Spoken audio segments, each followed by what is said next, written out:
Pat's a guest speaker. I'm sitting there like, no, keep going. I'm good. Thank you. I don't even know what to say.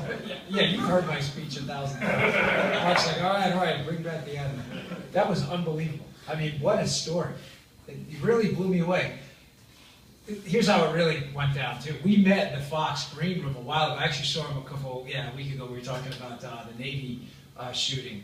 But when the Boston bombing had happened, it was a weekend on a Sunday, and I'm in the green room, and it's early. I'm shaking off some cobwebs, and I'm watching on TV, and the Admiral was on TV giving it was incredible. And you can tell right away who's good, bad, or indifferent because you'll watch.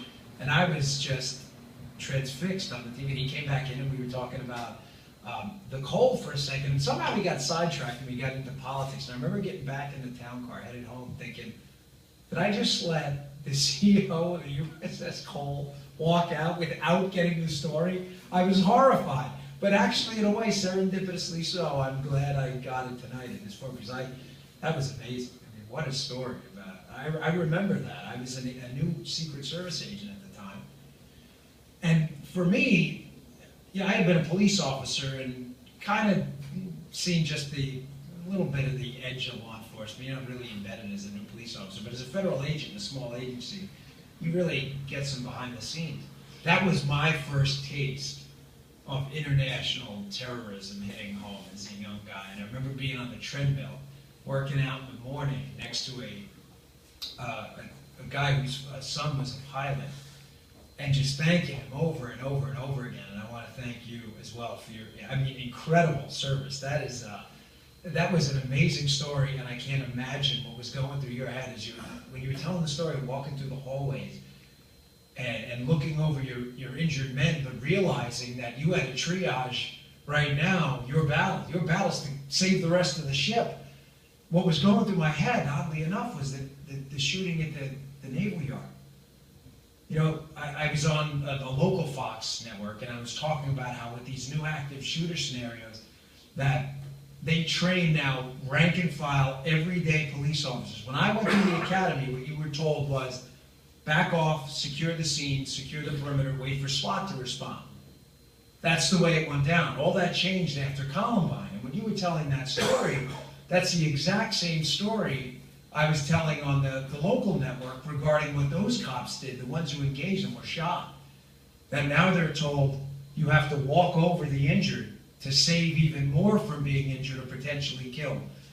So, thank you for your service, and for everyone here who's put on a uniform or put a badge on their chest. I can't thank you enough. I mean, it means more to me than you'll ever know. Most of you have heard my speech before, but having lost an uncle in Vietnam I never met, it changed my family's entire life. They were never the same. My grandmother died a very depressed woman and never pulled any punches as to why.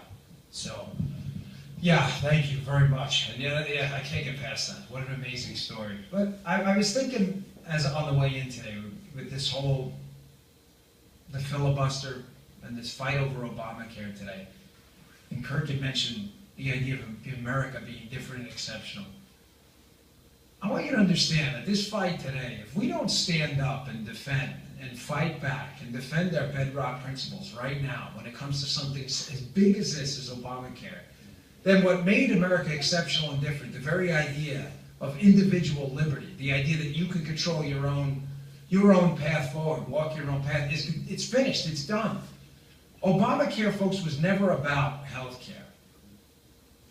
Some people get that and some don't. I'm willing to take some temporary political fallout to win the longer-term fight, but if we lose this battle, you have to understand, this legislation was written this way for a reason. It was written this way to make sure that an elitist group of insiders get to control both your economic and your healthcare future. And when they control your healthcare, they control everything. What else matters? Anyone? When you need a hip replacement and you have to go to a board of bureaucrats called IPAB, I'm not making that up, the Independent Payments Advisory Board, that's going to set a price for you, which no doctor is going to fulfill, you've effectively been rationed out of care. You can call us all crazy, right-wing nut jobs, whatever terms they use. They love to throw around these nonsensical terms. But But the fact is, healthcare liberty and economic liberty are your political liberty. What does it matter who you can vote for if they can take your money and control your healthcare outcomes? What made this country exceptional, and what made the Admiral save that ship, whereas frankly, having traveled to many countries with the Secret Service, I'll tell you right now, a lot of them duck and run. We don't do that here. We run. There's no ducking towards the problem. Everyone else is running away. It's true. You know, I remember 9/11. I gave Steve a copy of my book. I'm not trying to sell you my book, so even you listening on video. But you can buy it on Amazon. I read a chapter in there about 9/11. I remember it well. We were getting ready to serve an arrest warrant in Long Island for this guy. He couldn't hear. He was deaf, and he was selling diamonds on eBay. Catches, he didn't have the diamonds. And this is when eBay was brand new. And there was no like rating your seller or buyer. And we thought, oh, eBay, this is great. We felt like we were at the tip of the spear doing this, arresting this guy. And we were sitting there, and we were kind of joking around, being stupid. We were young kids. We were thinking that you're supposed to knock and announce. You have to. You can't just serve a search warrant. But we thought, well, how do we knock? You can't use it in a hotel room. So one of the guys came in with a note and said, knock, knock, knock. Under the desk. That's not funny. He was trying to be, like he thought he was slipping under the door. And for a second I thought, all right, that's not, I'll actually put a note on it. You don't put knock, knock, knock, but that's what it is. And right as we were doing that, they ran in, this guy, Tom Hunter. And he said, oh my God. And he looks really, Tom wasn't the kind of guy that exaggerated at all. And he said, another bomb went off in the World Trade Center. Because our office was in 7 World Trade. And most of those guys had been there for the 93 bombing. And I said, this can't be. So we ran into my boss's office, and he turned on the TV, and The View was on. And I remember thinking, a bomb in the World Trade Center, The View wouldn't be on, right? You know, it'd be breaking news or anything. And then sure enough, there it came across, breaking news. And we watched that second plane come in. And what happened? Everyone in the office, instead of going home or running, what everybody do? We got in the cars, and that was it. We drove into JFK. We couldn't get any phone calls out of it. All the phone lines were clogged. You couldn't call him. My brother was down there. He had worked for the fire department. I couldn't find him. My father, who was the most stoic, militaristic type guy I've ever met. Regimented guy, was crying. I couldn't believe it. He said, where's your brother? He couldn't get his words out. Where's your brother? I said, I don't know, Dad, but now we have to do this.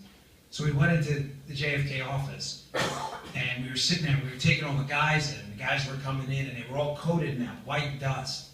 And I remember you can never unsheet the MP5s in public. You just scare people, they look like machine guns.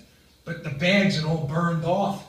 So did the plastic parts of the grips. So the guys were running around, and what they were holding was the extended portion, the metal portion, like it was an actual grip. That's how they were carrying these things around. And we were bringing them into the office, and I mean, they all had this just ghastly look on their face at that 1,000-mile stare, like they couldn't believe what had just happened. And over the course of the night, people would show up, and we would cross all the names off. And we had 300-something missing guys. And at the end of the night, there were 2. It was Kevin Worthington, who was a friend of mine, who had worked in Melville. And I thought, well, he's dead. It had to be midnight. We were all beyond exhausted. We'd been planning that arrest warrant at 6 o'clock in the morning. And Kevin called. He was in Nigeria, in Lagos. He just found out he was unattended. But the last guy never called. It was Craig Miller, and he died tragically. Nobody knows what happened, but given he was a paramedic in the military, everyone that last saw him rendering aid in the plaza, which obviously was just destroyed. The plaza where everybody used to lay down and take the pictures of. And Craig Miller died. And I remember thinking, like, my gosh, everybody ran away. And what did this guy do? He sat there in the plaza. Keep in mind, having to duck, not shrapnel, but bodies. That's where they were jumping out and falling into the plaza. So nobody knows. He could have been crushed. He could have been crushed by the buildings. Nobody knows. But he sat there through that and rendered that aid while everybody else left. So when you speak about American exceptionalism, folks, that's a very real thing. That's not just some Facebook post that I put out. That's not just having been through what you've been through, sir. That's not something you put out on Twitter on a campaign site. Hey, we're exceptional. Buy America. No, we are exceptional. And for those who've ever asked me why I left and resigned and walked away to run, despite the massive penalty we've taken on to do so, you know, that's why. Because I like this place. It's given me a whole lot of opportunity. We were a bunch of piss-poor kids eating Cheerios for dinner at night above a rat-infested apartment in a bar. And the school took us on as a charity case, and right now I'm sitting in front of you after 2 huge endorsements, thousands of people who followed us. I mean, where else does that happen but here? Win, lose, or draw, I'm good. I know I did what I had to do.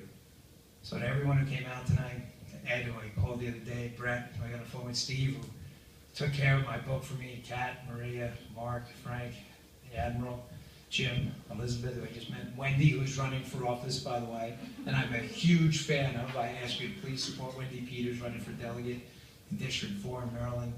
Michael, Ginny, Marcia, and great job with the t-shirts, by the way. Nice job. So we had this t-shirt thing, we thought we sold 50. We sold like, what, 177, is that right? Wow, nice work. And to Brad, my new friend who came up from Alexandria, thank you so much. And Ginny for all your phone calls. This means more to me, you know. We wanted a small, intimate event. And to, by the way, it's Miro, who wouldn't even, we invited her for free, and she insisted on paying. So thank you so much, guys and ladies. I appreciate it. It means more to me than you know. I promise you I'm in this for the right reasons. And Admiral, thank you so much. And your book, you have your book here? I'd like to pick up a copy myself.